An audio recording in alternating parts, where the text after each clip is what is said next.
नमस्कार प्रिय दर्शक बंधु गत 4 जून 2024 लोकसभा भोटेर फलाफल प्रकाशित हওয়ার परे विभिन्न महल थेके अनेके बोलছেন जे बिष्णुपुरेर बीजेपी सांसद सौमित्र खाँ एवं आरो नाकि मोट 3 जन 4 जन 5 जन 6 जन जे जा पारছে बोले जाच्छेन जे एतजन बीजेपी सांसद नाकि बीजेपी छेड़े तृणमूले चले जाच्छेन।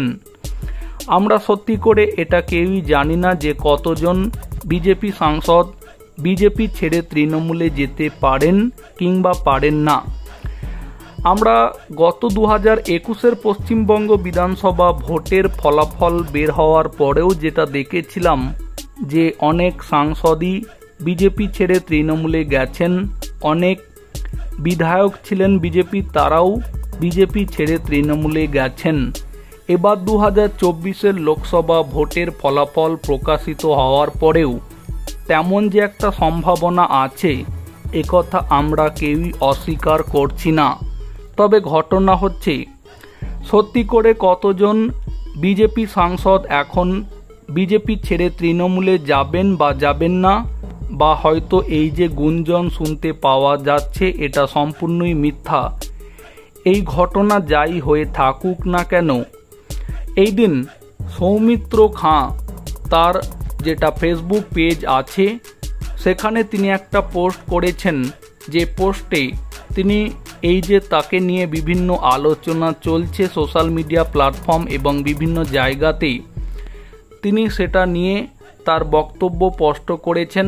দেখুন এখানে পরিষ্কারই লেখা রয়েছে, যারা মিথ্যে প্রেক্ষাপট তৈরি করে বাংলার মানুষকে বিভ্রান্ত করার চেষ্টা করছেন তাদের উদ্দেশ্যে জানাতে চাই, আমি ছিলাম পার্লামেন্টের প্রথম নির্বাচিত সদস্য যে 2019 সালের 9 জানুয়ারি তৎকালীন দলের সমস্ত সাংগঠনিক অবস্থান ছেড়ে বিজেপিতে যোগদান করেছিলাম।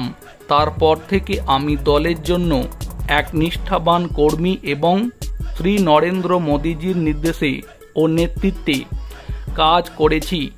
আমার যোগদানের পর থেকে কিছুজন আমাকে বিক্রি করার চেষ্টা করছেন, কিন্তু যারা পর্দার আড়ালে থেকে এই খেলাটি খেলছেন তাদের জন্য আমি বলতে চাই যে সৌমিত্র খাঁ কখনোই বিক্রি হবে না এবং রক্তের শেষ বিন্দু পর্যন্ত বাংলার মানুষের জন্য লড়াই করে যাবে। আমি বিজেপির সাথে রয়েছি এবং শ্রী নরেন্দ্র মোদীজির নেতৃত্বে মানুষের সেবা করতে থাকব, যাতে আমরা বিকশিত ভারতের স্বপ্ন পূরণ করতে পারি। এরপরে ইংরাজিতে কিছু কথা লেখা রয়েছে এবং সর্বশেষ হিন্দিতে কিছু কথা লেখা রয়েছে। ভারত মাতা জয় হোক, বিজেপি জিন্দাবাদ, ভারতীয় জনতা পার্টি, নরেন্দ্র মোদী, অমিত শাহ, জেপি নাড্ডা।